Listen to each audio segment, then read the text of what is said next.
But the Unit 4 test covers chapters 10, 11, and 12. It's kind of variety, you know, because we've got the electron configurations and orbitals and things like that. Plus, we throw in a little gas laws there. So it's kind of a conglomeration, okay? If you're looking for electrons in an orbital, remember, every orbital holds two, and then we have sublevels. So the S, there's only one sublevel, so it would only hold two. The P, when you get to the P, there's three sublevels, so 3 times 2 would be 6. The D, and again, if you're not sure, count. Remember on that periodic table, I had you write in all, but if you count, there's 10 electrons there, 10 elements, so that means it would hold 10 electrons because there's 5 sublevels. And then the F, the ones on the bottom, if you count those, there's 14. That means there's 7 sublevels, 7 orbitals, and that'd be 14 electrons. Okay, so it's 2, 6, 10, 14, or if you go by just the number, there's 1s, there's 3p, there's 5d, and there's 7f. Okay, what is the orbital? The order of orbitals, remember, it never ever changes. Okay, so it always starts at 1s, and then 2s, and then 2p, and then 3s, and 3p, and 4s. Remember, then it drops down to 3d, not 4d, because of the energy levels. Then 4p, 5s, and it goes on in this order. And again, you just quit when you get to your element. It's follow your periodic table. The order never ever changes. Okay. Who came up with the idea that orbitals are in regions where you find electrons? That would be Niels Bohr. He's the one that came up with the kind of the model of the modern day model of the atom. So he's the one that said, no, they're not really, or there's two in there. When you map them out, you'll find them in these areas, and we call those regions or those areas orbitals. Okay. What is a horizontal row called? Well, that's period. Remember, there's 7 of those. What is a vertical column? There's 18 of those. Those are groups. That's up and down. And they call them a group or family because they have similar characteristics like a family would. Okay. How many electrons in an octet? Well, you got that word right there. Oct. Oct means 8. That's the magic number. That's what you need to be stable. Okay. Once they get 8 electrons, everything's good. Okay. Except for hydrogen. Hydrogen only needs 2. Okay. How do you find the valence electrons? So how do you know how many electrons they have available to form bonds? You look what group they're in. Remember, the first two, one, like from hydrogen down, those guys all have 1, and then you move over, and then like calcium, magnesium, all those guys down, they have 2, and then you skip over the transition, and then you go over to boron and down, those have 3, carbon and down have 4, nitrogen down have 5, and so on. So it's whatever group they're in, but again, it's the S and P blocks, not the D's and F's. Okay. How many valence electrons in SO4? Okay, well, sulfur has 6. Oxygen, let's see, there's 4 of them. Oxygen has 6. 6 times 4 is 24, plus 6 is 30, plus 2 more, 32. Okay, again, you do each individual. You find sulfur, it has 6. Oxygen also has 6, but there's 4 of them, so 6 times 4 is 24, plus 6 is 30. And remember, when you have that number up there, whatever it is, that's how many more electrons you get to add. So that's why it's 32. Okay. How is an ionic bond formed? Remember, ionic bonds occur between metals and nonmetals. Okay. If you have 2 nonmetals, it won't happen. But if you have a metal and a metal and a nonmetal, and again, when you look at the periodic table, the farther they are from each other in the periodic table, more likely they form an ionic bond. But how is it formed? The metals give up their electrons and become cations, positively charged particles. The nonmetals take in their electrons, okay, and they become anions. They become negatively charged. Okay, so electrons are transferred from one atom to another. It goes from the metal to the nonmetal. Okay, because remember, the metals only have like 1 or 2. They're just going to give up those and go down to the next level to be stable. The nonmetals have like 6 and 7. They need 2 or 1 or 2 to be stable. So it's doing whatever's easiest. Okay, how's a covalent bond? Now remember, when you get in the covalent bond, now you have 2 nonmetals. All right. And when you put 2 nonmetals together, they share electrons. There's no transferring going on. Okay. You don't have any charged particles. They stick together and form molecules. Okay. So the electrons are shared to form an octet. That's the magic. They want 8. And they might have to share 2 electrons. They might have to share 4. They might have to share 6. It just depends on. Okay. How can you tell if a bond is ionic, polar, or nonpolar? Okay. Again, there's the chart with electronegativities. You should have that somewhere. Okay, every element has an electronegativity.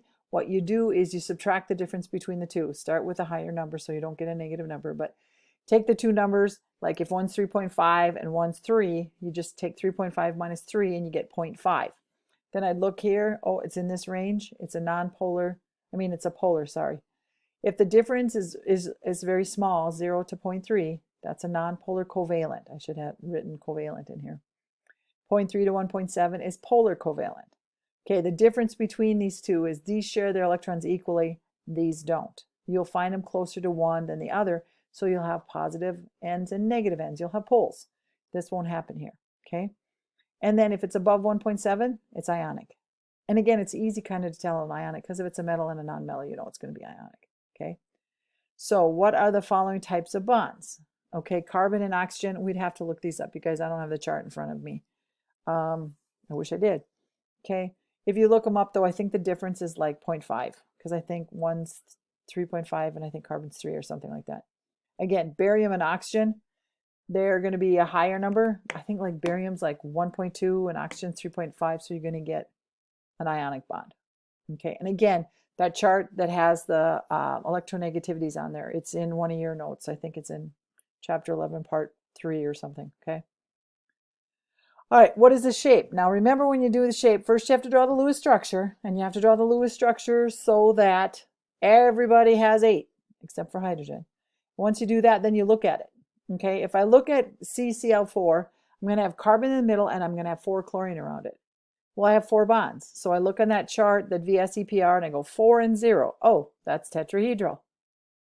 Okay, when I do BCl3, I put boron in the middle, and boron has 3. And then I put my chlorine around it, okay?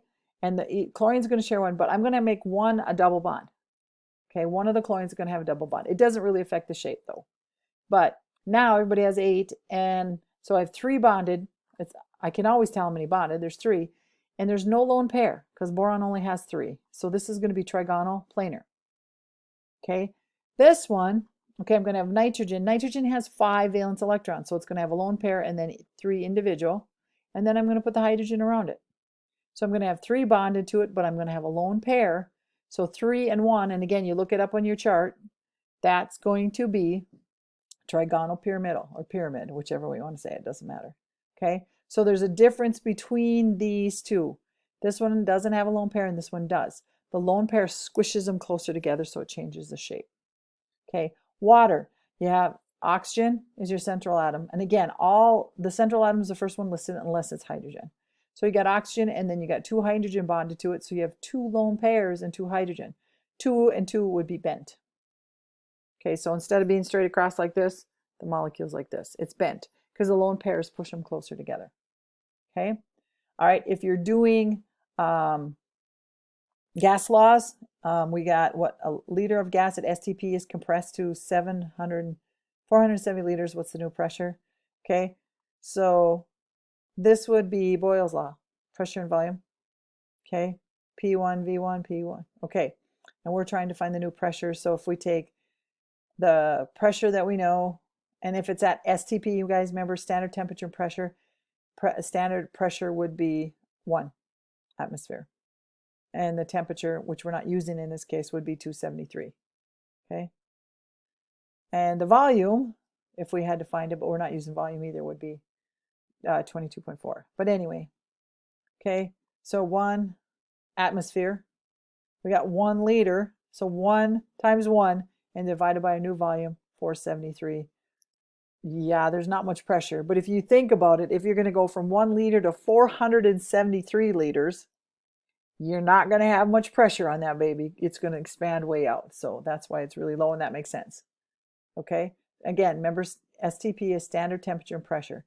Standard pressure is 1 atmosphere or 760 millimeters mercury or whichever one of those. Temperature is 273 Kelvin. Okay. Okay. How hot will a 2.3 liter balloon have to be to expand to a volume of 400 liters? The initial temperature of the balloon is 25 Celsius. And again, remember, I have to change the Kelvin. So this is Charles, okay? Volume of 1 over temperature 1 equals volume temperature 2. We're trying to find the second temperature. We're trying to find this guy. So basically, we put this guy over here and put this guy down there. So we've got temperature 2 equals the volume of the second times the temperature of the first divided by the volume. Uh-oh, you guys, this should be, where did I mess up? This isn't right, you guys. V1, T1. This should be V1 right here. I'm sorry about that, you guys. This is V2 times T1 over V1 right here. Okay, this is a 1. Sorry about that. I'll fix that. Okay, so 400 liters is our second. Expand to a volume of 400, so that's a second, times our temperature. I'm going to take 25 plus 273. And then I'm going to divide by my original. And again, that's V1. Sorry about that. When you divide that out, you get your temperature. It's really, really, really, really hot. But think about it. If you're going to 2.3 liters, so a 2-liter bottle, and all of a sudden you have the volume of 200 of those, yeah, you're going to really need to heat that up for that to happen.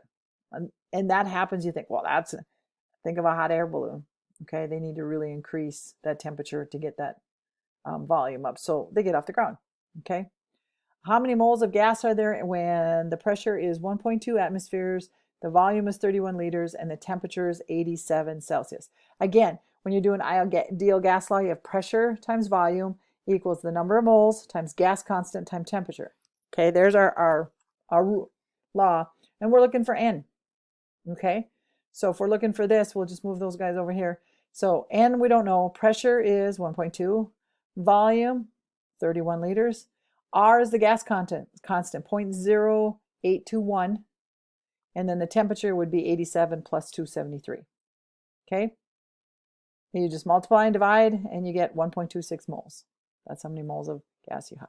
Okay, and again, it's just plug it in for the one you need to find. Okay, so that's that. I'll go back and fix that one. I'm really sorry about that. This will be in your, for you to go through. And again, if you go to every unit, every chapter, I've kind of put in some worksheets there to help you review. So I didn't put them all in the end. I put them as we went through each stuff. So good luck with your test. It's 100 points, just like your other ones. Make sure you got a calculator and your periodic tables and all your other charts.